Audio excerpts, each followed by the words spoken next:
दोस्तों आपके समक्ष वो शख्सियत है जिन्होंने मुझे इनवाइट किया था और काफ़ी दिनों से मैं इनसे कनेक्ट हुआ हूँ और इनकी वजह से ही आज मैं यहाँ पर हूँ।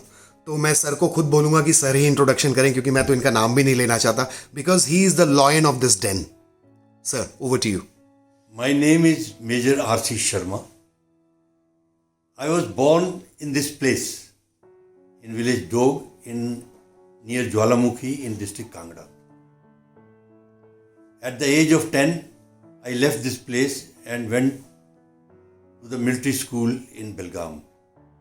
After my studies from Belgaum, I joined the National Defence Academy, then the IMA, and from there I passed out in 1965.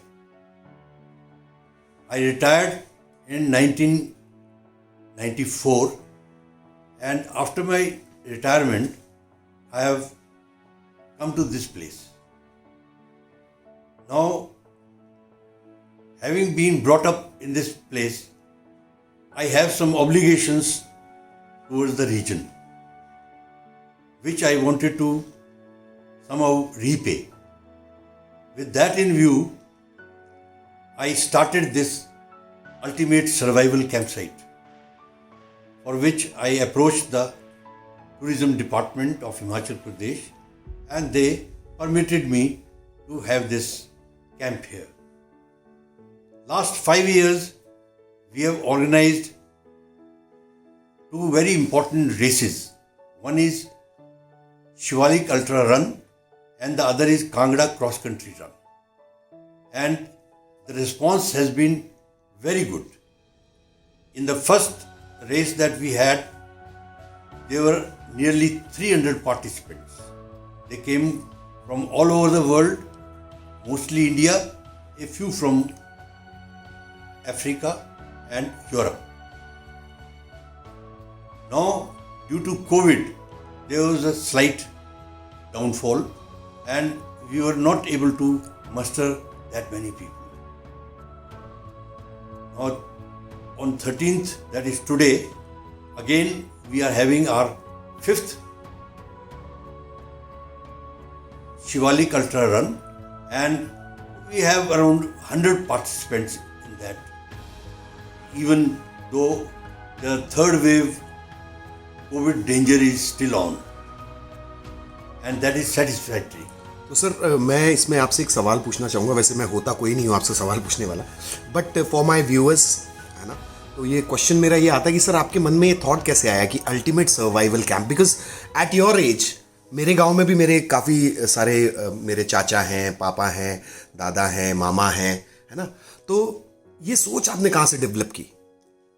मैं शुरू से ही, बचपन से ही थोड़ा एडवेंचरस था, और एनडीए में, आईएमए में, अपनी फौज की टेन्योर में भी मैंने दौड़ों में, फायरिंग में, एडवेंचर में पार्ट लिया। ट्रेनिंग के दौरान भी मैं कमांडो में अच्छे नंबरों से पास हुआ था।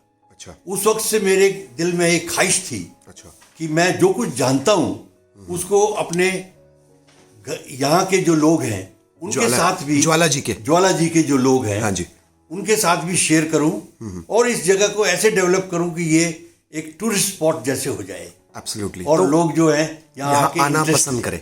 और सर, इसमें एक और चीज़ आपकी मेरे को बहुत अच्छी लगती है कि मैं वो अच्छी चीज़ भी आपको बताऊंगा, लेकिन मेरा एक सवाल अभी भी अनआंसर्ड है। मतलब मेरे दिमाग में चलते रहते हैं sir questions. I am sorry for that, forgive me for that. तो क्वेश्चंस ये चल रहा है कि मतलब जब आपने ये शुरुआत की थी ultimate survival camp, when you came back retired from army, right, जब आपने शुरू किया होगा तो विरोध तो बहुत हुआ होगा सर आपका। यहाँ पर ऐसे है कि ये जगह जो हमारी है जी, ये गांव से करीब 1 किलोमीटर दूर है जी, और यहाँ किसी की और जमीन है ही नहीं। मतलब इट्स योर लैंड प्रॉपर्ली। ये पूरी की पूरी कितना सर, कितना लैंड है? 40 कनाल जमीन है। 40 कैनाल्स। 40 कैनाल। वाओ। और इसमें पूरे में हमारी है ये। अच्छा। हमारी फैमिली की। अच्छा। तो हम बड़ी आसानी से यहाँ जो भी बनाना चाहते थे वो हमने बना लिया। बाकी दुख बनाने वाले तो इस संसार में बनाते हैं। जी जी जी, बात सही है। सुखी वाले सुखी। तो सर आपको मतलब जितना मैं देख रहा हूँ ग्रीनरी, मैं एक चीज़ और आपसे शेयर करूँगा। मैं पालमपुर से हूँ, तो वो तो आपको पता ही है। तो मेरे वहाँ इतनी ठंड नहीं है, लेकिन आज सुबह जब मैं उठा ना सर, ये ठंड बहुत ज्यादा थी यहाँ पे। इसका क्या रीजन है सर? यहाँ का दो रीजन है। एक तो यहाँ ब्यास नदी बहुत नजदीक है, ओके, उसका भी ठंडा पानी, ठंडे हवा जो है जी, वो यहाँ तक पहुँच आता जाती है, है। हाँ। और दूसरा यहाँ पर पेड़ पौधे बहुत ज्यादा है, तो मेरे और को साथ में नाला है एक, अच्छा, तो उसमें भी पानी रहता है।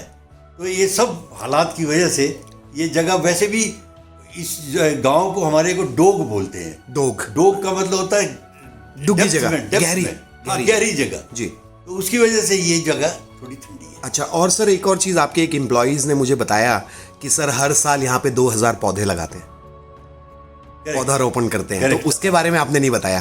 तो how did you came up with this plan? Because मैंने जब गूगल सर्च किया इस जगह को, तो मैंने देखा ना, इस यहाँ पे इतनी ग्रीनरी दिख रही है आपके इस जगह पर जहाँ पे अल्टीमेट सर्वाइवल कैंप है। So that means the air here is very fresh, very refined. हाँ, यहाँ क्योंकि पेड़ पौधे बहुत ज्यादा हैं, उसमें तो आप हवा जो है बड़ी साफ होती है। हाँ जी।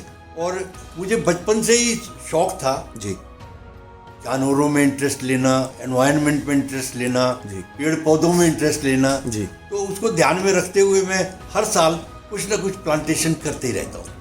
अभी पीछे मैंने कोई 650 पौधा नींबू का जो है वो अपनी जमीन में लगाया। सर मैंने अनार भी देखे, और 500 अनार तो मैंने इस लोकेलिटी में लगाए हुए हैं। सर बहुत बहुत आपका आभार है मेरा कि आपने मुझे एक चुना अपने इस जगह को लोगों को दिखाने के लिए। आभारी हूँ मैं सर आपका। और सर एक चीज़ और है कि मतलब you carry that pride for nation and still you are doing something for nation in the end of a day. हाँ जी, हाँ जी। तो वो आर्मी वाले थोड़े रहते हैं, वो मरते दम तक ही वो फौजी रहता है ना। वो तो है।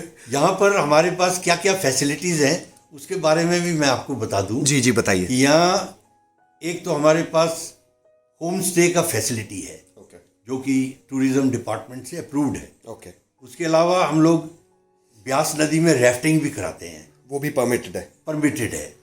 और चारों तरफ जितनी भी ग्रीनरी है उसका फ़ायदा उठाते हुए हम जितने लोग यहाँ आते हैं उनको ट्रैकिंग कराते हैं। क्या बात है। और रेसिस तो आपको मैं बता चुका कि हाँ, सर रेसिस तो कराते ही हैं यहाँ पर। उसके अलावा भी कोई यहाँ आकर 2-4 दिन 10 दिन पीसफुली रहना चाहे हाँ जी, तो उसके लिए बड़ा अच्छा इंतजाम है। यहाँ खाने पीने का पूरा इंतजाम है जी, और रहने का अच्छा इंतजाम है। सर बहुत बहुत धन्यवाद आपका ये वीडियो देने के लिए। मुझे पता है आप बहुत बिजी हैं। तो दोस्तों मैं आपको अब बताता हूँ कि सर मुझे 2 साल से ट्रैक कर रहे हैं, तो मेरे पास डेट्स नहीं थी, मैं आ नहीं पाया सर के पास। तो अब जब मैं आया हूँ तो मैं अपने आप को कोस रहा हूँ कि मैंने वो 2 साल क्यों मिस किए। Sorry for that sir, and thank you for your bite, and जय हिंद, जय भारत। जय हिंद, जय हिंद।